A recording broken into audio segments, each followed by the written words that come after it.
From South Carolina is recognized for 5 minutes. Thank you, Mr. Speaker. The issue in this case actually implicates the very existence of the House. The law is the reason we exist. We do not exist to pass ideas or to pass suggestions. We make law with the corresponding expectation that that law will be enforced, respected, and executed. And we do so because the law is the thread that holds the tapestry of this country together. It is the most unifying, equalizing force that we have. It makes the rich respect the poor. It allows the powerless to challenge the powerful. And attempts to undermine the law, Mr. Speaker, regardless of motivation, are detrimental to the social order.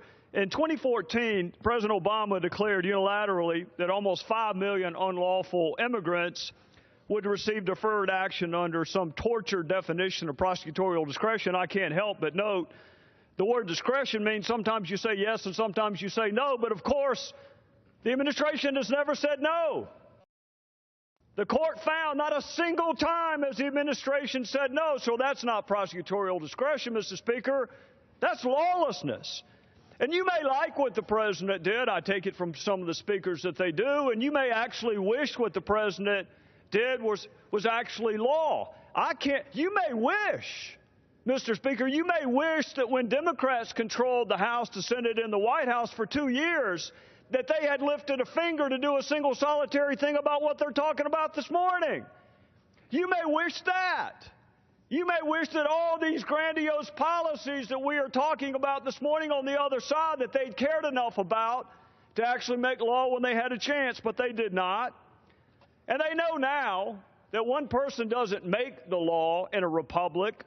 You may want to live in a country where one person makes the law, but that would not be this country. You would have to look for another one. And the president knows this because more than 20 times, Mr. Speaker, he said he could not do the very thing that he eventually did. His power didn't change. The law didn't change. The politics is all that changed, and we should have seen this coming, Mr. Speaker. He warned us on this very floor. He warned us that he didn't need the people's house. He said he'd do it with or without Congress, and many of you cheered when he said that. Many of you cheered because you benefit from the non-enforcement of the law today. But tomorrow will be different. Tomorrow is coming, and tomorrow will be different. Tomorrow you will cry out for the enforcement of the law. Tomorrow you will want others to follow the law.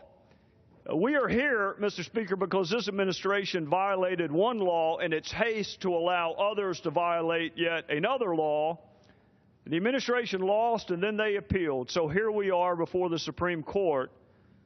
For 10 years, Mr. Speaker, Congress has let the executive branch engage in constitutional adverse possession. Today it's immigration. Tomorrow it will be some other law. And one day, I say to my friends on the other side of the aisle, one day your party may not control the gears of enforcement. One day a Republican president might decide that he or she doesn't like a law and is going to ignore it and fail to enforce it. For more than 2 centuries, Mr. Speaker, the law has been more important than any political issue. It's been more important than any election. It's been more important, frankly, than any one of us. It binds us together and it embodies the virtues that we cherish, like fairness and equality and justice and mercy. And we symbolize our devotion to the law with this blindfolded woman holding a set of scales and a sword. And that blindfold keeps her focus on the law. But I want you to understand this, Mr. Speaker. Once that blindfold slips off, it's gone forever. You can want to put it back on, but it is gone together because once you weaken the law, good luck putting it back together. So once you decide that some laws are worth enforcing and some are not, once you decide that some laws are worth following and others are not, you've weakened this thing we call the law, and you have weakened it forever. Let me just tell you this. I'll say this, Mr. Speaker. It doesn't take any courage to follow a law you like. It doesn't take any courage. Following a law you like? What takes courage, which makes us different, is we follow laws even that we don't like. And then we strive to change them legally. That is the power and the fragility of the law. But once it is abandoned, it is weakened in the eyes of those who expect to follow it. I'll say this, Mr. Speaker, in conclusion. In the oath of citizenship that we require new citizens to take, could I have 45 more seconds? 2 minutes. The gentleman is recognized for 2 minutes. Thank you, Mr. Speaker. In the oath of citizenship that we require new citizens to take, and I'm sure the Speaker already knows this, and perhaps some of my colleagues on the other side may know this as well, but in that oath, it references the law 5 separate times. 5 separate references to this thing we call the law in the very oath that we want new citizens to take. 5 times in a single paragraph.